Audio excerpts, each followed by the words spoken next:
நிறைய அரங்கங்கள், கூட்ட மேடைகள் எல்லாத்துலேயும் பார்க்குறோம். வரிசையாக முழுக்க முழுக்க ஆண் ஆளுமைகள் மட்டும்தான் இருக்காங்க. ஒரு இன்செக்யூரிட்டின்னு நினைக்கிறேன் நான். ஆனால் என்னென்னா, நம்மளே வந்து சுவர்களை எழுப்புகிறோம். குறிப்பாக என்னது, துறை சார்ந்த சுவர்கள், அப்புறம் ஆண்கள் எழுப்பும் சுவர்கள், பெண்களே தங்களுக்கு தாங்களே எழுப்பிக் கொள்ளும் சுவர்கள், அப்படி நிறையா இருக்குது. அப்பாவுக்கு சின்ன வயதில் நிறைய படிக்கணும்னு ஆசை இருந்திருக்கும் போல இருக்கு. அவருக்கு அது கிடைக்கல. அவர் கடுமையாக உழைக்க வேண்டியது இருந்தது, ரொம்ப அதிகமாக உழைக்க வேண்டியது இருந்தது எங்களை படிக்க வைக்க. என்னோட படிப்பு மேலே அப்பாவுக்கு இருந்த ஆர்வம், வெறியெல்லாம் இருக்குல்ல, அதெல்லாம் எப்படி முதல் படத்திலேயே அந்த வாய்ப்பு வந்தது? கிளாப் போர்டு வந்து பின்னாடி தான் நிகழ்ந்தது. ஆனால் வந்து நான் அதற்கு எழுத்தாளராக தான் போனேன். திரைக்கதை எழுத்தாளர். ஆமாம். தொடர்ந்து நான் பரத்பாலாவோட அடுத்த படம் வேலை செஞ்சேன். அதுதான் மரியான். எனக்கு நல்ல தமிழ் எழுதக்கூடிய, தமிழில் புலமை பெற்ற எனக்கு ஒரு எழுத்தாளர் வேணும், ஒரு நல்ல திரைப்படத்துக்கு தான் அப்படின்னு கேட்குறாரு.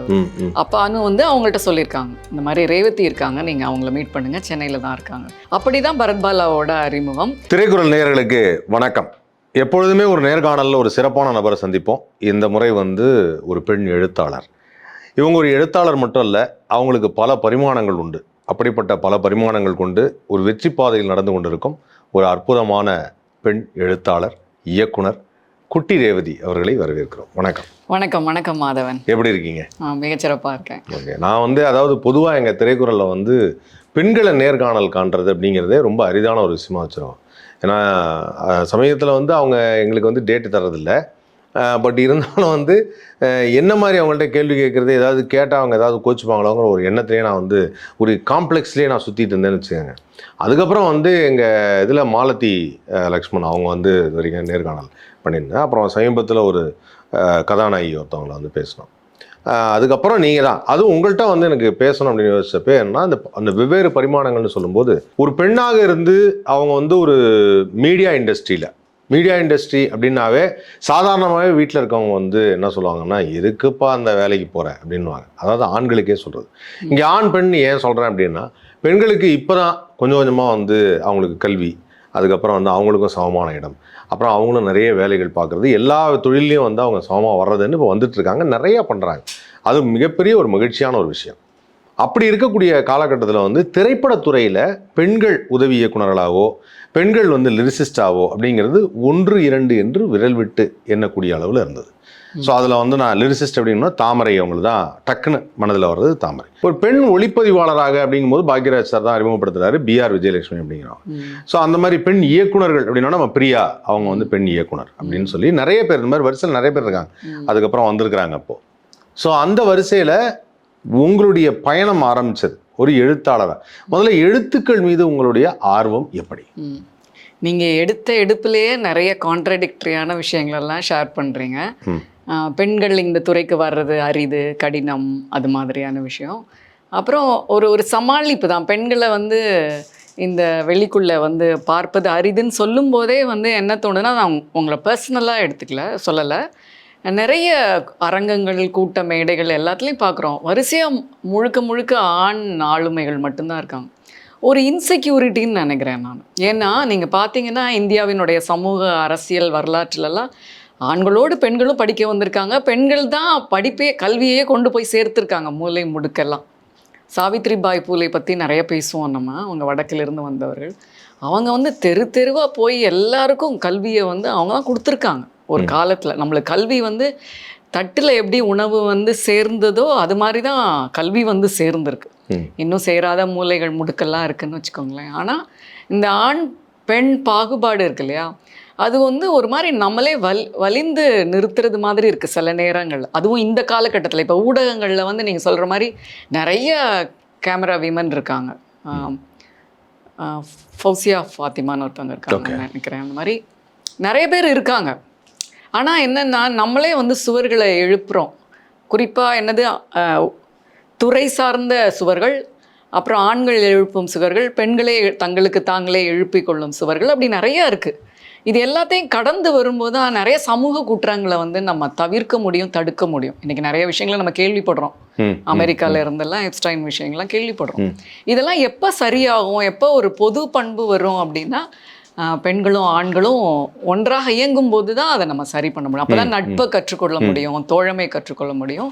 அப்புறம் இன்டலெக்சுவலாகவும் நிறைய ஆண்கள் பெண்களிடம் பகிர்ந்து கொள்ள வேண்டிய நிறைய விஷயங்கள் இருக்குது, பெண்கள் ஆண்கள்கிட்ட பகிர்ந்து கொள்ள விஷயங்களும் இருக்குது. ஸோ அது வந்து சரியாகணும், அது ஒரு ஒரு இயல்பான ஒரு நீரோட்டமாகணும் அப்படின்னா இரு பாலாரும் ஒரு இடத்துல வந்து பணிபுரியணும், பங்கெடுக்கணும் அப்படின்னு நினைக்கிறேன். அருமையான ஒரு விஷயம். ஸோ இப்போ நீங்கள் அது இந்த ஒரு சிந்தனையே வந்து உங்களோட எழுத்தாளர் அந்த எழுத்துக்கு எப்படி இருக்கும் அப்படிங்கிறது நமக்கு தெரியுது. ஸோ அதாவது ரொம்ப தெளிவான ஒரு சிந்தனை, மிக தெளிவாக அதை ரொம்ப அழகாக மக்களுக்கு எடுத்துரைக்கிறீங்க.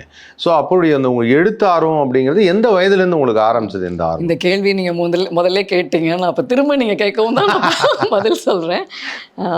அது வந்து எழுத்தாளராக இருக்கிறதுனால தான் அது வருது, இந்த இந்த பதிலை சொல்ல முடியுது அப்படின்னு நினைக்கிறேன். அது வந்து சாதாரணமாக இல்லை, அதுவும் குட்டி ரேவதியாக வந்து ரொம்ப எளிதெல்லாம் இல்லை.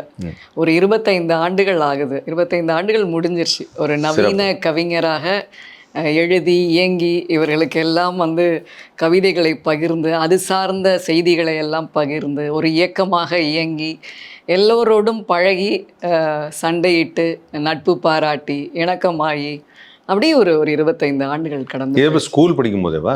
இது வந்து நான் சென்னைக்கு 99 வந்தேன் நான். சரி. எப்படி வந்தேன்னா, நான் வந்து சித்த மருத்துவம் படிச்சிருக்கேன். திருநெல்வேலியில் பட்டப்படிப்பு முடிச்சுட்டு வேலைக்காக சென்னை வந்தேன் நான். இங்கே ஹவுஸ் சர்ஜன்சி வந்து அரும்பாக்கத்தில் முடித்தேன். ஏதோ நீங்கள் புதுசாக சொன்னீங்க வேலைக்காக சென்னை வந்தது. அதாவது இந்த சென்னையில் இருக்கவங்க அத்தனை பேருமே வேலைக்காக தான் சென்னை வந்து, பிழைப்புக்காக தான் வரும், பிழைப்புக்காக வந்த ஊர் தான் சென்னை. ஆமாம், ஆனால் ரொம்ப அழகான ஊர் சென்னை, யார் வந்தாலும் பிழைக்க வச்சிரும். ஆமாம், அது மாதிரியான ஏதோ ஒரு நமக்கு ஒரு வேலை, ஒரு வாய்ப்பு 100%. நான் நிறைய பேரை பார்த்துருக்கேன். 5 வருடங்கள்லாம் அவங்களுடைய வளர்ச்சியெல்லாம் ரொம்ப ரொம்ப அழகானதாக இருக்கும். அது மாதிரி சென்னைக்கு வந்து சித்த மருத்துவராக வேலை பார்க்க வந்தேன். கூடவே எழுத ஆரம்பித்தேன். எழுதுனதுன்றது திடுதிப்புன்னு சட்டுன்னு ஒரு நாள் நிகழல். அது அப்பா வந்து சிறிய வயதிலிருந்து நூல் வாசிப்பு பழக்கத்தை வந்து எனக்கு ஏற்படுத்தி இருந்தார். சிறப்பு. அதாவது அது வந்து ஒரு அபரிமிதமான தனிப்பட்ட வாழ்க்கையில் அது ஒரு அபரிமிதமான பண்பு அப்படின்னு நினைப்பேன் நான். நீங்கள் ஒரு வீட்டில் வந்து ஒருத்தரை வந்து நூல் வாசிப்பவராக ஆக்குறதுன்றது வந்து அது ஒரு கடினமான விஷயம். அதை எல்லா வீட்லேயும் அது எளிதாலாம் நகர்றதில்ல. நீங்களும் உட்காந்து படித்து, அம்மா அப்பாலாம் உட்காந்து படித்தா குழந்தை வேணாம் சரின்னு ஒரு விளையாட்டு பொருள் மாதிரி புக் எடுக்கும். ஆனால் அப்படி நிகழலை. அப்பாவுக்கு சின்ன வயதில் நிறைய படிக்கணும்னு ஆசை இருந்திருக்கும் போல இருக்குது. அவருக்கு அது கிடைக்கல. அவர் கடுமையாக உழைக்க வேண்டியது இருந்தது, ரொம்ப அதிகமாக உழைக்க வேண்டியது இருந்தது எங்களை படிக்க வைக்க. என்னோட படிப்பு மேலே அப்பாவுக்கு இருந்த ஆர்வம், வெறியெல்லாம் இருக்குல்ல, அதெல்லாம் நீங்கள் இன்றைக்கி பேசுகிறோம்ல, பெண் ஆண் பாகுபாடு கல்வி, அதெல்லாம் முன்னாடி நிற்கவே முடியாது. அப்பா ஒரு பொழுதும் என்னை வந்து ஒரு பெண்ணா அப்படிலாம் பார்த்ததே இல்லை. மூத்த பெண் வீட்டிற்கு எங்கள் தலைமுறை குடும்பத்திலேயே நான் தான் வந்து மூத்த பெண் படிக்க வர்றவங்க, பட்டப்படிப்பு படித்தவங்க. அதுக்கு அப்பா வந்து காட்டிய உழைப்பு வந்து ஒரு அசாதாரண உழைப்பு. அதில் இந்த நூல் வாசிப்பு பழக்கத்தை எப்படியோ ஏற்படுத்திட்டார். 1 ரூபாய்க்கு நூல் வாங்கி வருவார், 50 பைசாவுக்கு வாங்கிட்டு வருவார். அந்த தெருவில் பழைய நூல்கள் இருக்கும்ல, வாசித்து விற்பனைக்கு வந்த நூல்களை அப்பா வாங்கி தருவாங்க. அம்மா திட்டுவாங்க, எதுக்கு பொம்பளை பிள்ளைய வந்து புக்கு படிக்க வச்சு கெடுக்குறீங்கன்னு சொல்லுவாங்க. ஆனால் அதே அம்மா இன்னைக்கு வந்து ரொம்ப பெருமைப்படுறாங்க. நம்ம எழுத்தாளராக இருக்கிறதுல அம்மாவுக்கு ஒரு பெருமிதம். ஆனால் அப்பா அதை வந்து எப்படி ஒரு கண்ணும் கருத்துமாக வளர்த்துருக்காரு அப்படின்றத வந்து நான் எப்போ உணர்ந்தேன்னா, சித்த மருத்துவம் படித்துட்டு இங்கே வேலைக்கு வரும்பொழுது நான் ஒரு முதல் கவிதை நூலை போடணும்னு ஒரு எழுச்சி இருக்குது, வாய்ப்பு இருக்குது. அது வந்து ஒரு இயல்பான விடயமாக நடக்குது நம்ம வாழ்க்கையில். நம்ம ஒரு பெரிய முயற்சியெல்லாம் எடுத்து நடக்கலை. ஒரு நீல நோட்டில் வந்து தினமும் கவிதை எழுதி வைத்ததை திருத்தி வெளியிட்ட நூல் தான் வந்து பூனையை போல அலையும் வெளிச்சம். அதுதான் என்னுடைய முதல் கவிதை தொகுப்பு. ஸோ அப்படி எழுத்து ஒரு இன்ட்ரெஸ்ட், எழுத்து வந்து நீங்கள் சிறு வயதுலேருந்து அப்பா மூலிமா வந்து ஒரு பெரிய இன்ட்ரெஸ்ட்டு, அப்பாவோட என்கரேஜ்மெண்ட், பயங்கரமான ஒரு என்கரேஜ்மெண்ட்டு. அவங்களுக்கு வந்து அந்த சிறு வயதுலேருந்து நூல்கள் வாங்கி தரதெல்லாம் இங்கே வந்து பிரித்து பார்க்கப்படுகிறது. எப்படின்னா, ஒரு எழுத்தாளர் அது ஒன்று, அதுக்கு சமூக ஆர்வலர் எழுத்தாளர் அப்படின்னு ஒன்று வச்சுக்கலாம், கவிதை எழுதுவார் அந்த மாதிரி வச்சாலும், திரைப்படம் அப்படிங்கிறது டோட்டலாக ஒரு டிஃப்ரெண்ட்டான ஒரு ஏரியா. அதாவது விஷுவல் மீடியம், விஷுவல் மீடியம்னு சொல்லும்போது ஒரு எழுத்தாளராக இருக்கும்போது ஒரு பர்டிகுலர் பீரியட்ல வந்து அந்த எழுத்துக்கள் முழுமையா மக்களை சென்றடைகிறதுக்கு நல்ல திரைக்கதைகள் எல்லாமே வந்தது. அதுக்கப்புறம் கொஞ்சம் கொஞ்சமா ஜனரஞ்சகமான திரைப்படங்கள் வர ஆரம்பிச்சது. ஜனரஞ்சகம்னா ஒரு கமர்ஷியல் எலிமெண்ட் உள்ள திரைப்படங்கள், கதைகள் அப்படி இப்படி சின்னதா இருக்கும், ஒரு கமர்ஷியல் எலிமெண்ட் இருக்கும் அப்படின்னு. அப்படி வந்துகிட்டே இருந்த காலகட்டத்தில் வந்து பாத்தீங்கன்னா கிட்டத்தட்ட வந்து நீங்க உங்களுடைய அடுத்த பரிமாணமா பார்க்கப்படுறது அப்படிங்கிறப்போ அது வந்து ஒரு உதவி இயக்குனராக அப்படிங்கிறது ஒரு விஷயமா இருக்கு. அது எப்படி நடந்தது? அது ஒரு அபூர்வமான விஷயம்தான். ஏன்னா என் வாழ்க்கையில் நிறைய அபூர்வமான விடயங்கள் நிகழ்ந்திருக்கா. சென்னையில் வந்து கவிதை வாசிப்பு நிகழ்ச்சிகள் நடக்கும். அது பெரிய ஸ்டார் ஹோட்டல்ஸில் அது ஒரு எலிட் விஷயமா தான் இருந்திருக்குன்னு வச்சுக்கோங்களேன். மேல்தட்டு மக்களுக்கு வந்து கவிதை வாசித்து கேட்பது என்பது இந்தியா முழுக்க ஒரு நல்ல பண்பாடாக தான் இருந்திருக்கு. இங்கே அப்படி நவீன கவிதைகளை நம்ம ஏதாவது இப்போதான் அது பழகியிருக்கு. ஆனால் தொடக்கத்தில் வந்து நான் வந்து நிறையா கவிதை வாசிப்புகளுக்கு அழைக்கப்பட்டிருக்கேன். அப்போ என்னோட கவிதை வாசித்த ஒரு பெண் கவிஞர் வந்து அனுன்னு, அவங்க இப்போ ஜெர்மனியில் இருக்காங்க. அவங்கள வந்து பரத்பாலா, இயக்குனர் பரத்பாலா சந்திச்சிருக்காரு. எனக்கு நல்ல தமிழ் எழுதக்கூடிய, தமிழில் புலமை பெற்ற எனக்கு ஒரு எழுத்தாளர் வேணும், எனக்கு கூட ஒரு நல்ல திரைப்படத்துக்கு தான் அப்படின்னு கேட்குறாரு அவர். அப்போ அனு வந்து அவங்கள்ட்ட சொல்லியிருக்காங்க, இந்த மாதிரி ரேவதி இருக்காங்க, நீங்கள் அவங்கள மீட் பண்ணுங்கள், சென்னையில் தான் இருக்காங்க. அப்படி தான் பரத்பாலாவோட அறிமுகம். நான் வந்து 19 ஸ்டெப்புன்னு ஒரு படத்துக்கு நாங்கள் வேலை செய்ய தொடங்கணும். அந்த படம் வந்து நிகழலை. அது வந்து படப்பதிவுக்கு போகிறதுக்கு முன்னாடி அது நின்று போச்சு. ஆனால் தொடர்ந்து நான் பரத்பாலாவோட அடுத்த படம் வேலை செஞ்சேன். அதுதான் மரியான். அந்த முந்தைய படத்தோட தொடர்பில் தான் நம்ம அடுத்த படத்தை வேலை செஞ்சோம்.